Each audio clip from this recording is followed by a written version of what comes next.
नमस्कार मु कथाकार सुखेन्दु पट्टनायक कथाकार ऑडियो बुक्स ए अध्यायर शेष और 100तम कहानी फकीरमोहन सेनापति प्रथम क्षुद्र गल्प रेवती। ए कालजयी कहानी लिखा जाइतिला 1898 मसीह। आज कहानी प्रस्तुत करछन्ती कनाडार टोरंटो स्थित साहित्यिक श्री प्रशांत भूया। तांकर ओडिया साहित्यर प्रतिटी विभाग में कृति अनन्य। आम भाषा और साहित्य को विश्व दरबार में आदृत करने श्री भूया आमे ओडिया आम ओडिशा संस्था जरिया निरवच्छिन्न भाव में सफल प्रचेषा कर कथाकार ऑडियो बुक्स यही यात्रा आरंभ होता 2020 जुलाई मसरे एवं शेष होउची जून 2022 रे। विगत 100 सप्ताह आपण मानकर श्रद्धा और पृष्ठपोषकतार सहायता निरवच्छिन्न भाव में प्रति सप्ताह लोकप्रिय और कालजयी कहानी प्रस्तुत कर दीर्घ यात्रा अनेक शुभेच्छु मानकर बहुमूल्य योगदान रही। अनेक सहयोगी ए प्रचेष्टार आरंभ साहाय्य कर श्रीमती प्रतिभा पट्टनायक, सुस्मिता पट्टनायक, बनश्री मल्लिक, शोभाश्री पट्टनायक, मृणालिनी पाढ़ी, मनोरमा चौधरी, तापसी महापात्र, अशोक पाणिग्राही, विपिन बिहारी मिश्र, रेबा पट्टनायक, आद्याशा, शुभ्रालीना महांती, मीरा दास, जयस्मिता मिश्र, तुलिका रथ, श्वेतपद्मा दास, स्वप्नलता रथ, सुबेला पट्टनायक और प्रशांत भूया कथाकार ऑडियो बुक्स कहानी कंठदान करछन्ती। सेमानंको तांकर बहुमूल्य योगदान पाई अशेष धन्यवाद। नियमित श्रोता और मतामत दे उत्साहित करथुवा बंधु माननकु मध्य बहुत धन्यवाद। सेमानक मध्यरु किछि हेले सत्यानंद चौधरी, रमाकांत नायक, सुमन्यु पंडा, प्रमोद जेना, संजय साहू, वनिता प्रधान, तारा पाल, विकासकांति बेहरा, आशालता महांती, शिखा पट्टनायक, पुष्पलता शतपथी, ज्योत्स्नाराणी पट्टनायक, सुधांशु कुमार बल, चंद्रमोहन, अजय महांती एवं रीता प्रियंबदा। यह व्यतीत आहरी अनेक गल्प साहित्य रुचि रखुथिबा नियमित श्रोता बहुमूल्य मतामत दे कथाकार ऑडियो बुक्स को समृद्ध करछन्ती। सेमानकु मध्य आंतरिक धन्यवाद। कथाकार ऑडियो बुक्स को देश बाहर पहुंचाया अनेक बंधु निस्वार्थ भाव अजाचित साहाय्य और सहयोग कर अक्षय महांती, धीरेन्द्र कर, प्रशांत भूया एवं किशोर द्विवेदी अवदान सदा नमस्य। आमे ओडिया आम ओडिशा अनुष्ठान ए दिगरे आशातीत भाव में साहाय्य और सहयोग दे एमानकर प्रोत्साहन पाई मु कृतज्ञ। कथाकार ऑडियो बुक्स ए अध्यायर उद्देश्य पूरण होइछि। आशा दीर्घ दिन धरी ओडिया गल्प साहित्य प्रेमी ए कहानी गुड़िकर आनंद नेबे। किछि दिनर विरति परे आगामी दिन में आउ एक नूतन और भिन्न प्रकार अध्याय पाई किछि प्रचेष्टा रहिबो। ए दिगरे आपनक मतामत स्वागत योग्य। अशेष धन्यवाद। आसंतु सुनिबा साहित्यिक प्रशांत भूया कंठरे कालजयी कहानी रेवती। नमस्कार सुधी सुहृद साहित्य प्रेमी समग्र स्वागत।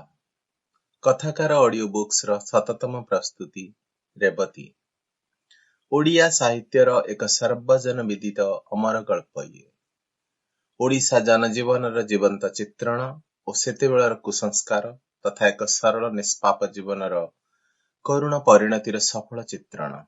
व्यासकवि लेखनी मुनरु झरी आसीथिबा अनन्य गल्प आम रेवती।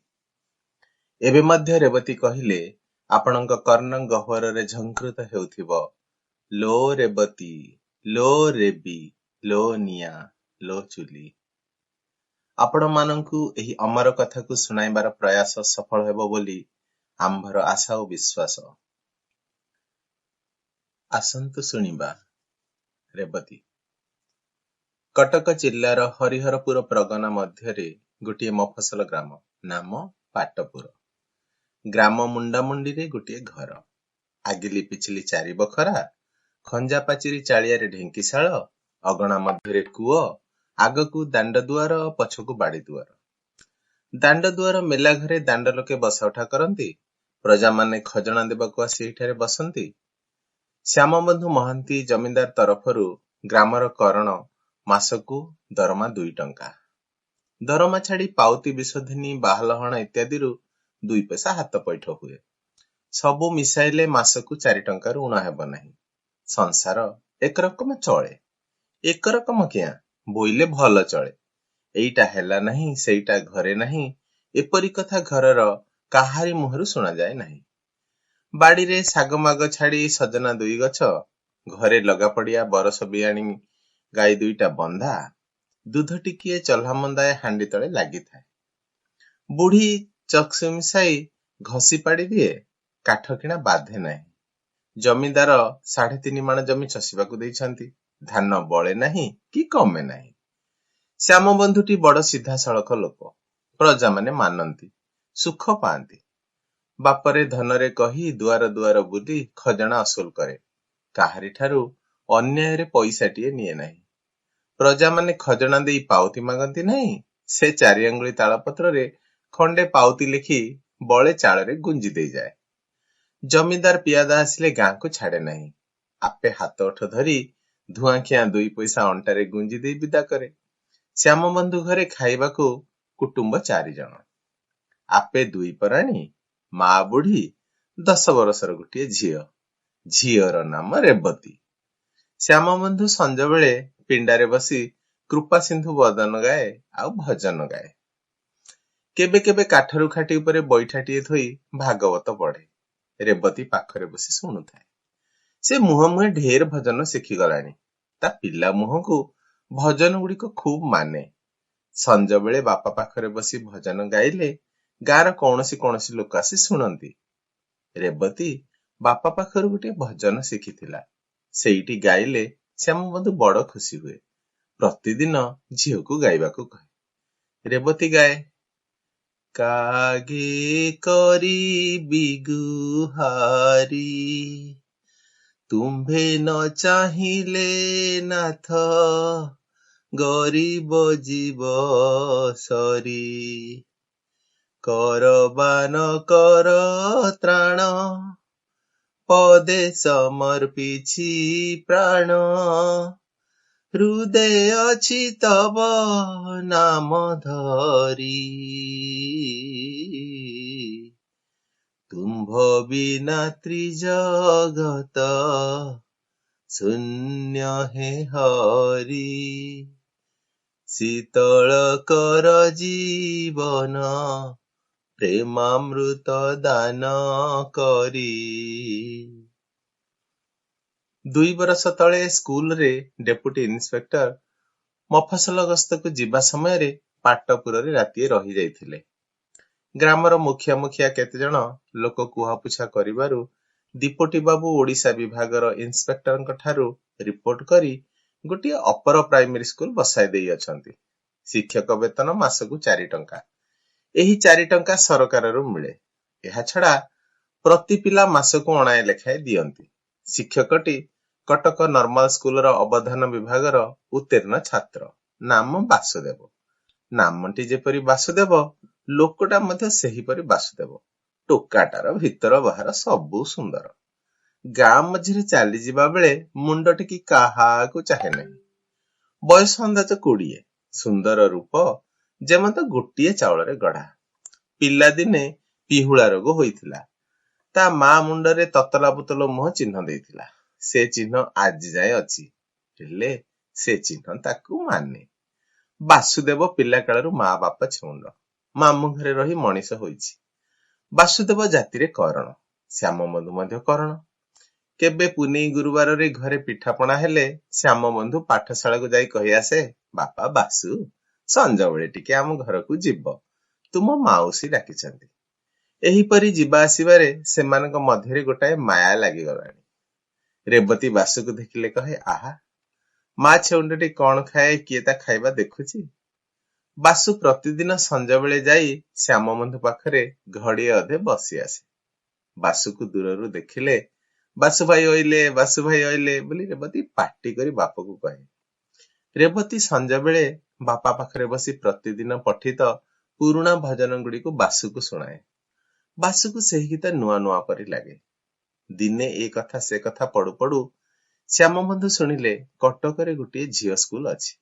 ସେଠାରେ ଝିଅମାନେ ପଢନ୍ତି, ଲୁଗାସିଆଁ ଶିଖନ୍ତି। ସେହି ଦିନଠାରୁ ରେବତୀକୁ ପାଠ ପଢାଇବାକୁ ଶ୍ୟାମବନ୍ଧୁଙ୍କର ମନ ହେଲା ଏବଂ ଆପଣା ମନର କଥା ବାସୁଦେବକୁ କହିଲେ। ବାସୁ ଶ୍ୟାମବନ୍ଧୁଙ୍କୁ ପିତୃତୁଲ୍ୟ ମାନେ। କହିଲା, ଆଜ୍ଞା ମୁଁ ସେହି କଥାଟା କହିବି ହେଉଥିଲି। ଦୁଇ ଜଣଙ୍କ ପରାମର୍ଶରେ ରେବତୀକୁ ପାଠ ପଢାଇବାର ସ୍ଥିର ହେଲା। ରେବତୀ ପାଖରେ ବସି ଶୁଣୁଥିଲା। ଦୁଇ ଚିଲାରେ ଘର ଭିତରକୁ ଯାଇ ମାକୁ ଆଉ ଜେଜିକୁ ମୁଁ ପାଠ ପଢିବି ଖବର ଦେଲା। ମା କହିଲେ, ହଉ ପଢିବୁ। ଜେଜି କହିଲେ, ପାଠ କଣ ଲୋ, ମାଇକିନିଆ ଝିଅଟା ପାଠ କଣ? ରନ୍ଧାବଢା ଶିଖ, ପିଠାପଣା କରି ଶିଖ, ଝୋଟି ଦିଅ ଶିଖ, ଦହି ମୁଆଁ ଶିଖ, ପାଠ କଣ? ରାତିରେ ଶ୍ୟାମବନ୍ଧୁ ପିଣ୍ଡାରେ ଖଣ୍ଡେ ଆମ୍ବ କାଠ ପିଢା ଉପରେ ବସି ଭାତ ଖାଉଛନ୍ତି। ରେବତୀ ସାଙ୍ଗରେ ବସି ଖାଉଛି। ବୁଢୀ ଆଗରେ ବସି ଭାତ ପୁଞ୍ଜାଇ ଆଣ, ଡାଲି ପାଣି ଟିକେ ପକେଇ ଯା, ଲୁଣ ଟିକେ ଦେ ଇତ୍ୟାଦି କଥା ବୋହୂ ପ୍ରତି ଆଦେଶ କରୁଛନ୍ତି। କଥାରେ ବୁଢୀ କହି ବସିଲେ, ହଁ ରେ ଶ୍ୟାମ, ରେବି ପାଠ ପଢିବ। ପାଠ କଣ ରେ, ତିରିଲା ଝିଅର ପାଠ ପଢା କଣ? ଶ୍ୟାମବନ୍ଧୁ କହିଲେ, ହେଉ କହୁଛି ତ ପଢୁ। ଝଙ୍କଡ ପଟ୍ଟନାୟକ ଘର ଝିଅ ମାନେ ଯେ ଭାଗବତ ବୋଲି ପାରନ୍ତି, ବୈଦେଶ ବିଳାସ ଛନ୍ଦ ଗାଆନ୍ତି। ରେବତୀ ଭାରି ଖପା ହୋଇଯାଇ ଜେଜିକୁ ଗାଳି ଦେଇ କହିଲା, ଯାଲୋ ବୁଢୀ ଡୁଗୁରିଟା। ତାହା ବାଦ ଅଳି କରି ବାପାକୁ କହିଲା, ନା ବାପା ମୁଁ ପାଠ ପଢିବି। ଶ୍ୟାମବନ୍ଧୁ କହିଲେ, ହଁ ତୁ ପଢିବୁ। ସେଦିନ କଥା ଏତିକି। ତହିଁ ପରଦିନ ଉପରଓଳି ବାସୁଦେବ ସୀତାନାଥ ବାବୁଙ୍କ ପ୍ରଥମ ପାଠ ଖଣ୍ଡିଏ ନେଇ ରେବତୀକୁ ଦେବାରୁ ସେ ବଡ ଖୁସି ହୋଇ ବାପା ପାଖରେ ବସି କିତାପର ମୂଳ ପୁଡା ଠାରୁ ଶେଷ ପୁଡା ଯାଏ ଓଲଟାଇ ଦେଖିଲା। ସେଥିରେ ହାତୀ, ଘୋଡା, ଗୋରୁ ଇତ୍ୟାଦିର ଛବି ଦେଖି ଭାରି ଖୁସି ହୋଇଗଲା। ରଜା ମାନେ ହାତୀ ଘୋଡା ବାନ୍ଧି ଖୁସି ହୁଅନ୍ତି, କେହି ହାତୀ ଘୋଡା ଚଢି ଖୁସି ହୁଏ। ଆମ ରେବି ଛବିଟା ଦେଖି ଖୁସି। ରେବି ଧାଇଁ ଯାଇ ମାକୁ କିତାପର ଛବି ସବୁ ଦେଖେଇଲା। ତାହା ବାଦ ଜେଜିକୁ ଦେଖେଇଲା। ଜେଜି କିଞ୍ଚିତ ବିରକ୍ତ ହୋଇ କହିଲା, ହଁ ଯା। ରେବି ତାକୁ ଦୂର ଗାଳି ଦେଇ ଫେରି ଆସିଲା। ଆଜି ଦିନଟି ଭଲ, ଶ୍ରୀପଞ୍ଚମୀ। ରେବତୀ ସକାଳୁ ବୁଡ ପାରି ଗାଧୋଇ ନୂଆ ଲୁଗା ଖଣ୍ଡିଏ ପିନ୍ଧି ଘର ବାହାର ହେଉଛି। ବାସୁ ଭାଇ ଆସିଲେ କିତାପ ପଢେଇଦେବ। ବୁଢୀ ଭୟରେ ବିଦ୍ୟାରମ୍ଭର ଆୟୋଜନ କିଛି ହୋଇନାହିଁ। ବେଳ 6 ଘଡ଼ି ସମୟରେ ବାସୁ ଯାଇ ପଢେଇ ଦେଲା। ସ୍ୱରେ ଅ, ସ୍ୱରେ ଆ, ହ୍ରସ୍ୱ ଇ, ଦୀର୍ଘ ଇ, ହ୍ରସ୍ୱ ଉ, ଦୀର୍ଘ ଉ ଇତ୍ୟାଦି। ପ୍ରତିଦିନ ପଢା ଚାଲିଲା। ପ୍ରତିଦିନ ସଞ୍ଜବେଳେ ବାସୁ ଯାଇ ପଢେଇ ଦିଏ। 2 ବର୍ଷ ମଧ୍ୟରେ ରେବତୀ ଢେର ପଢିଗଲାଣି। ମଧୁରା ଅଙ୍କ ଛାନ୍ଦମାଳା ପଢିଯିବା ବେଳେ ତୁଣ୍ଡରେ ବାଟୁଳି ବାଜେ ନାହିଁ। ଦିନେ ରାତିରେ ଶ୍ୟାମବନ୍ଧୁ ବସି ଭାତ ଖାଇବା ବେଳେ ମା ପୁଅ 2 ଜଣ କଥାବାର୍ତ୍ତା ହେଲେ। ପୂର୍ବେ ବୋଧ କରୁ କିଛି କଥା ହୋଇଥିଲା। ଆଜି ସେହି କଥାର ଉପସଂହାର। ଶ୍ୟାମବନ୍ଧୁ, କି ମା, ଭଲ ହେବ ନାହିଁ କି? ବୁଢୀ, ହଁ ଭଲ ତ ହେବ, ଜାତି କଥାଟା ବୁଝିଛୁ ନା? ଶ୍ୟାମବନ୍ଧୁ, ମୁଁ ଆଜି ଯାଏ କଣ ବୁଝୁଥିଲି? ଭଲ କରଣ ଗରିବ ପୁଅ ହେଲେ କଣ ହବ, ଜାତି ଭଲ। ବୁଢୀ, ଧନ ଦୌଲତ ନାହିଁ ବିଚାର, ଜାତି କଥାଟା ଆଗେ ପଚାର, ଘରେ ରହିବ ତ? ଶ୍ୟାମବନ୍ଧୁ, ଘରେ ନ ରହି ଆଉ କୁଆଡେ ଯିବ? 1000 ହେଲେ ମାମୁଁ ମାଇଁ ନା ଆଉ କଣ? ରେବତୀ ପାଖରେ ବସି ଭାତ ଖାଉଥିଲା। ଏହି କଥାର ମର୍ମ ସେ କଣ ବୁଝିଲା ସେ ଜାଣେ। ମାତ୍ର ସେହି ଦିନ ଠାରୁ ତାହାର ଭାବଭଙ୍ଗୀ ଅନ୍ୟ ରକମ ଦେଖୁଅଛୁ। ତାକୁ ବାପା ଆଗରେ ବାସୁଭାଇ ପଢାଇ ଦେଲେ କିପରି ଗୋଟେ ଲାଜ ମାଡେ। ଅକାରଣ ସକାରଣ ସବୁବେଳେ ହସ ମାଡେ। ମୁଣ୍ଡ ତଳକୁ ପୋତି ଦେଇ 2 ଓଠ ବୁଜି ହସ ଲୁଚାଏ। ଏଣିକି ବାସୁ ପଢାଇ ଦେଲେ କେତେବେଳେ ତୁନି ପଢେ, କେତେବେଳେ ଖାଲି ହୁଁ କରେ। ପଢା ସରିଲେ ପାଟି ବୁଜି ହସି ଘରକୁ ପଳାଇଯାଏ। ପ୍ରତିଦିନ ସଞ୍ଜ ବେଳେ ଦାଣ୍ଡ ଦୁଆର କବାଟକୁ ଧରି କାହାକୁ ଚାହିଁଥାଏ। ବାସୁ ଆସିଲେ ଘରକୁ ପଳାଏ। 5 ଡାକାରେ ବାହାରେ ନାହିଁ। ଏଣିକି ରେବତୀ ଦାଣ୍ଡକୁ କେବେ ବାହାରିଲେ ବୁଢୀ ଖପା ହୁଏ। ଦେଖୁ ଦେଖୁ ପଞ୍ଚମୀକୁ ପଞ୍ଚମୀ 2 ବର୍ଷ ହେଲାଣି। ବିଧାତାଙ୍କର ବିଧାନ, କାହାର ଦିନ ସମାନ ଭାବରେ ଯିବ ନାହିଁ। ଫଗୁଣ ମାସିଆ ଦିନ, କାହିଁ କିଛି ନାହିଁ, ଅଚାନକ କାହୁଁ ବାଡି ଆସିଲା। ସକାଳେ ଗ୍ରାମରେ ଶୁଣାଗଲା ଗୁମସ୍ତା ଶ୍ୟାମବନ୍ଧୁଙ୍କୁ ମହାନ୍ତିଙ୍କୁ ବାଡି ଧରିଛି। ମଫସଲ ଗାଁରେ ବାଡି ପଡିଲେ ତାଟି କବାଟ ପଡିଯାଏ।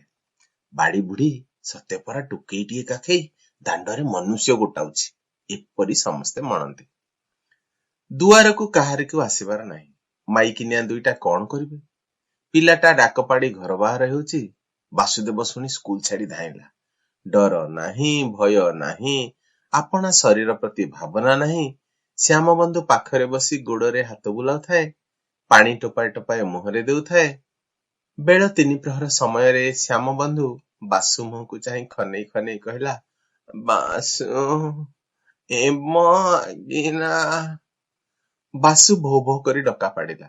ଘରେ ଚହଳ ପଡିଗଲା। ରେବତୀ ଭୂଇଁରେ ପଡି ଗଡୁଥାଏ। ଗ୍ରାମର ଲୋକେ ଶୁଣି କହିଲେ, ହୋଇଗଲା ପରା। ଦେଖୁ ଦେଖୁ ସଞ୍ଜ ବେଳକୁ କିଛି ନାହିଁ। କଣ କରିବେ? ବାସୁଦେବଟା କାଲିକା ପିଲା, ଆଉ 2ଟା ଭୁଆସୁଣୀ। ଗ୍ରାମର ବନଶେଠୀ ଧୋବା ଜଣେ ଜାଣିବା ଶୁଣିବା ଲୋକ। ତା ଦେହକରେ 50 କି 60 ପାର ଗଲାଣି। କାଲି ହେଲେ ଯିବାକୁ ହେବ, ଆଜି ହେଲେ ଯିବାକୁ ହେବ। ଲୁଗାପଟା 2 ଖଣ୍ଡ ମଧ୍ୟ ମିଳିବାର ଭରସା। ଗାମୁଛାଟାଏ ଅଣ୍ଟାରେ ଭିଡ଼ି ଦେଇ କୁରାଢ଼ୀଟାଏ କାନ୍ଧରେ ପକାଇ ହାଜର ହୋଇଗଲା। ଗ୍ରାମରେ କରଣ ସେଇ ଘରକ। ଶାଶୁ, ବୋହୂ, ବାସୁଦେବ 3 ଜଣ ଧରାଧରି କରି କର୍ମ ଚଳାଇଲେ। ସେ ସମୟର କଥାଗୁଡାକୁ ଲେଖିବାକୁ ଆଉ ହାତ ଚଳୁନାହିଁ। ଶ୍ମଶାନରୁ ଫେରି ଆସିବା ବେଳକୁ କୁଆ ତରା ଓଇଲାଣି। ଘରେ ପଶିବା ମାତ୍ରକେ ରେବତୀ ମା ପୋଖରୀ ପାଣି ଗଲା। ଦେଖୁ ଦେଖୁ ଦିନ 2 ପ୍ରହର ବେଳେ ଗ୍ରାମରେ ହାଟ ହେଲା। ରେବତୀ ମା ନାହିଁ। ଦିନ ଚାଲିଯାଏ। କାହାରି ଲାଗି ଦିନ ବସି ରହେ ନାହିଁ। କାହାର ପାଲିଙ୍କି ଉପରେ ପାଟଛତା, କାହାର ବେଡି ଉପରେ କୋରଡା। ଦିନ ଯାଉଛି ସମସ୍ତଙ୍କର, ଯିବ ସମସ୍ତଙ୍କର। ଦେଖୁ ଦେଖୁ 3 ମାସ କଟିଗଲାଣି। ଶ୍ୟାମବନ୍ଧୁ ଘରେ 2 ଗୋଟି ଗାଈ ଥିଲେ। ତହବିଲ ବାକି ଟଙ୍କା ସକାଶେ ଜମିଦାର ଘର ଲୋକେ ଆସି ବାନ୍ଧି ଘେନିଗଲେ। ଆମ୍ଭେମାନେ ଜାଣୁ, ଜମିଦାର ଘର ଟଙ୍କାକୁ ଶ୍ୟାମବନ୍ଧୁ ଶିବ ନିର୍ମାଲ୍ୟ ପରି ଜ୍ଞାନ କରେ। ଟଙ୍କାଟିଏ ଅସୁଲ ହେଲେ ଜମିଦାର କଚେରୀରେ ପୈଠ ନ କରିବା ଯାଏ ତାହାର ନିଦ ନାହିଁ। ମାତ୍ର ତାହା ଉପରେ ଟଙ୍କା ଥାଉ ବା ନଥାଉ, ଗାଈ 2ଟି ବଡ ଦୁଧିଆଳି। ଏ କଥା ପୂର୍ବରୁ ଜମିଦାରଙ୍କୁ ଜଣାଥିଲା। ତାହା ଛଡା ଜମିଦାର ଚଷିବାକୁ ଯେ 3 ମାଣ ଜମି ଦେଇଥିଲେ, ତାହା ଛଡାଇ ନେଲେଣି। ହଳିଆଟା ବା ଘରେ ଆଉ କିଆଁ ରହିବ? ଦୋଳ ପୂର୍ଣ୍ଣିମା ଦିନ ସେ ଛାଡିଗଲା। ବଳଦ 2ଟା 17.5 ଟଙ୍କାରେ ବିକା ଯାଇଥିଲା। 2 ଜଣଙ୍କ କ୍ରିୟାରେ ଖରଚ ଯାଇ ଯାହା ବଳିଥିଲା, ସଟାବଟା କରି ମାସେ ଚଳିଲା। ଆଜି ଢାଳଟା, କାଲି ପିତ୍ତଳଟା ବିକାବଟା ବନ୍ଧା ଛନ୍ଦାରେ ଆଉ ମାସେ ଗଲା। ବାସୁ 2 ଓଳି ଦୁଆରକୁ ଆସେ। ରାତି ଘଡ଼ିଏ ଯାଏ ଥାଏ। ଆଇ ନାତୁଣୀ ଶୋଇବାକୁ ଗଲେ ବସାକୁ ଯାଏ। ବାସୁ କିଛି ଟଙ୍କା ପଇସା ଦେଲେ ଆଇ ବା ନାତୁଣୀ କେହି ନିଅନ୍ତି ନାହିଁ। ବଳେଇ ବଳେଇ କିଛି ଦେଲେ ତାହା ଠଣାରେ ପଡିଥାଏ। ବାସୁ ଜାଣିପାରି ଆଉ କିଛି ଦିଏ ନାହିଁ। ବୁଢୀ ପାଖରୁ 1-2ଟା ପଇସା ନେଇ ସଉଦା କିଣିଦିଏ। ସେହି 2 ପଇସାର ସଉଦାରେ 8-10 ଦିନ ଚଳିଯାଏ। ଘରର ଚାଳ ଉଡ଼ିଗଲାଣି, ଛାଉଣି ଦରକାର। ବାସୁ 2 ଟଙ୍କାର ନଡା କିଣି ବାଡିରେ ଗଦେଇ ଅଛି। ଶରଣ ହେବାରୁ ଛପରବନ୍ଦୀ ହୋଇପାରି ନାହିଁ। ବୁଢୀ ଏବେ ଆଉ ଦିନ ରାତି ବସି କାନ୍ଦେ ନାହିଁ। କେବଳ ସଞ୍ଜ ହେଲେ ବସି କାନ୍ଦେ। କାନ୍ଦି କାନ୍ଦି ତଳେ ପଡିଯାଏ। ସେଇଠାରେ ରାତି କଟେ। ରେବତୀ ଧକେଇ ଧକେଇ ପାଖରେ ପଡିଯାଏ। ବୁଢୀ ଆଖିକି ଏବେ ଭଲ ଦିଶୁନାହିଁ, ବାୟାଣୀ ପରି ହୋଇଗଲାଣି। ଏବେ ସେ କାନ୍ଦିବାର ଉଣା କରି ରେବତୀକୁ ଗାଳି ଦେବାକୁ ଆରମ୍ଭ କରିଛି।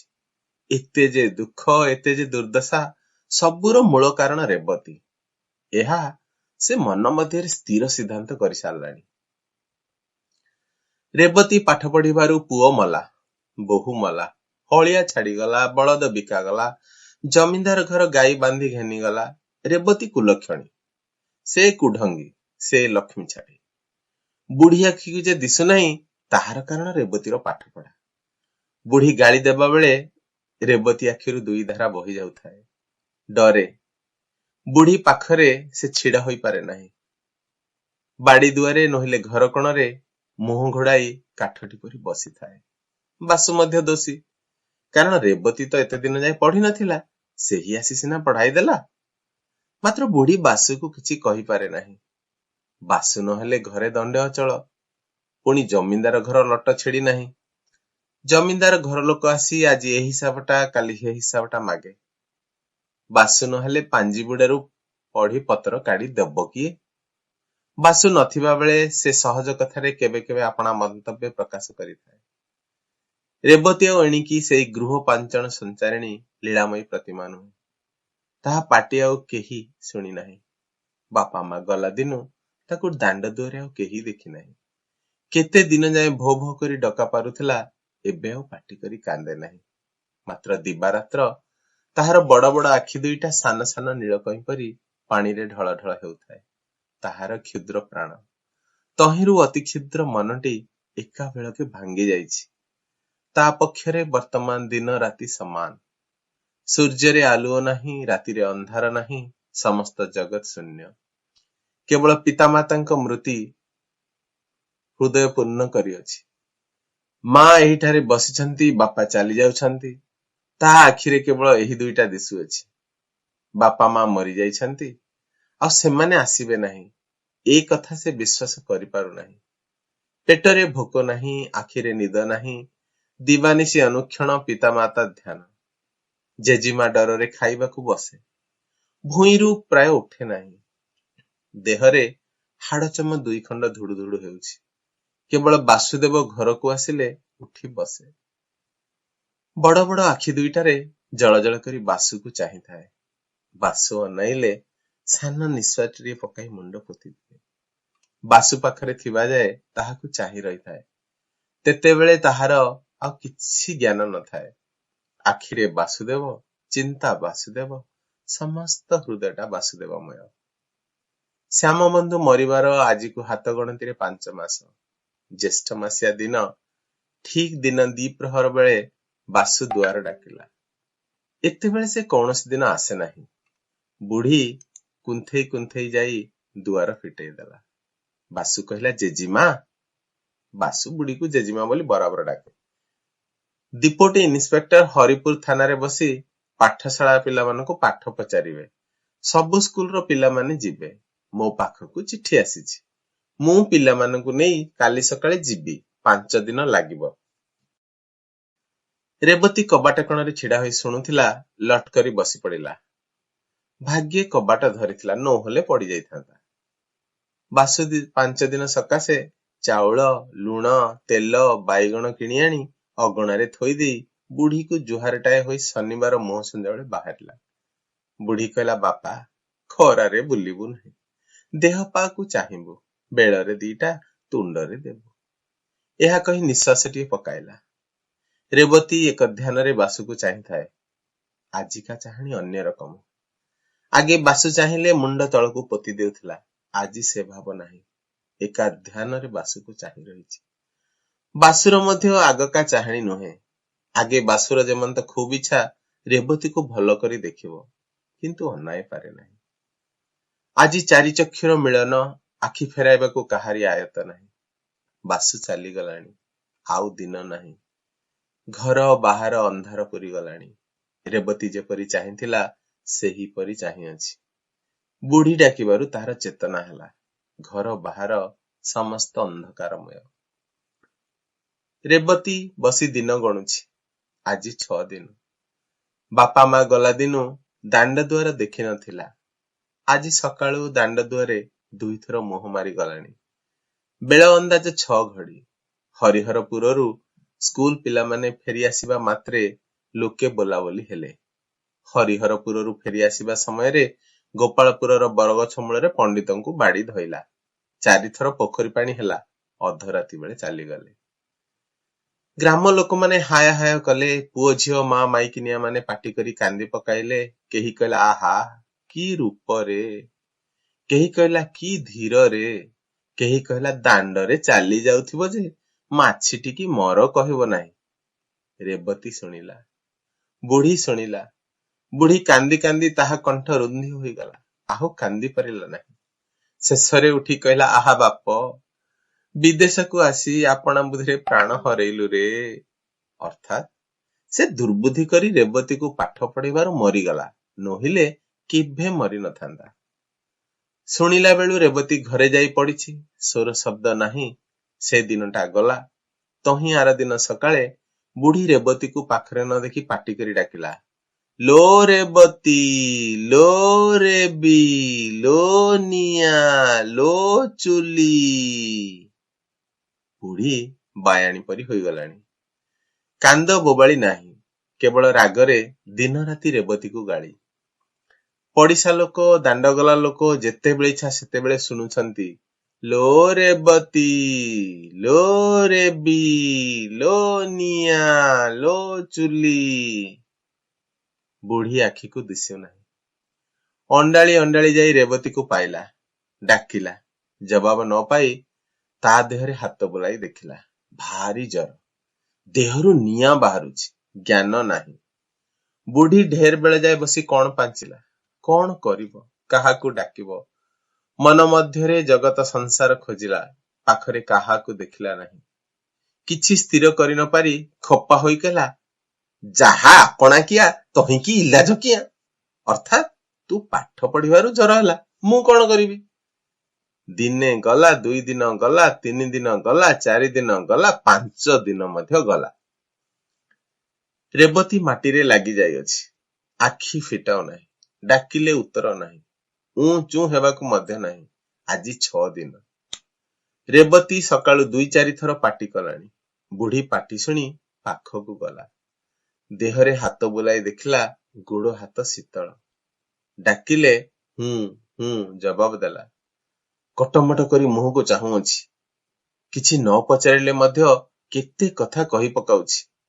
କୌଣସି କବିରାଜ ଦେଖିଲେ ତୃଷ୍ଟା ଦାହ ପ୍ରଳାପଶ୍ଚ ଇତ୍ୟାଦି ଶ୍ଲୋକ ପଢି କହନ୍ତେ ସନ୍ନିପାତସ୍ୟ ଲକ୍ଷଣମ୍। ମାତ୍ର ବୁଢୀ କିଛି ଖୁସି ହେଲା।